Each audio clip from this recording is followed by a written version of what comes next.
tick. So that's like the pendulum, the beam of light bouncing between the mirrors, and you could use that actually to build a very accurate clock.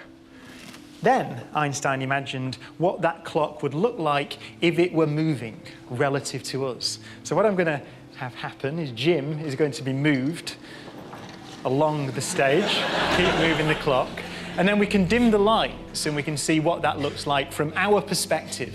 We're stationary relative to Jim. And we've also got, so there's a little box there you can see, that's Jim's head camera. So Jim is seeing, of course, the clock in exactly the way that we pictured it when it was stationary relative to us. The light beam is bouncing up and down between the mirrors. But if you look, and we've got a sort of little video effect on there so you can see the trail, you can see that the beam of light that we see is tracing out a triangular pattern across the stage. What we saw there was, if I sketch it out again from our perspective now, from the audience's perspective, is that here are all those mirrors. So this is the light clock that Jim was carrying. But you saw that from your perspective, watching Jim move, the light took a kind of triangular path as it bounced across the stage between the mirrors.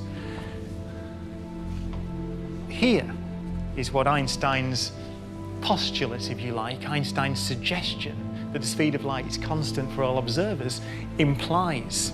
See, this path is obviously longer than this path.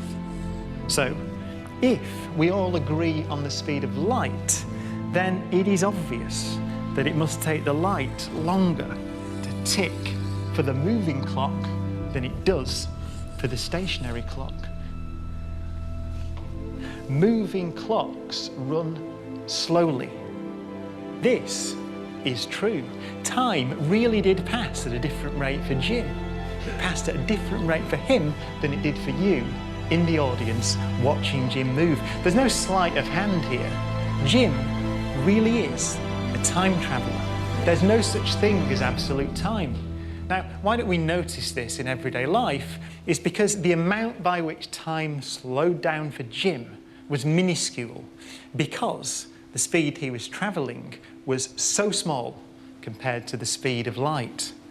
But if we'd have sent Jim off in a rocket, let's say that we catapulted Jim off at 99.94% the speed of light for 5 years, according to his watch.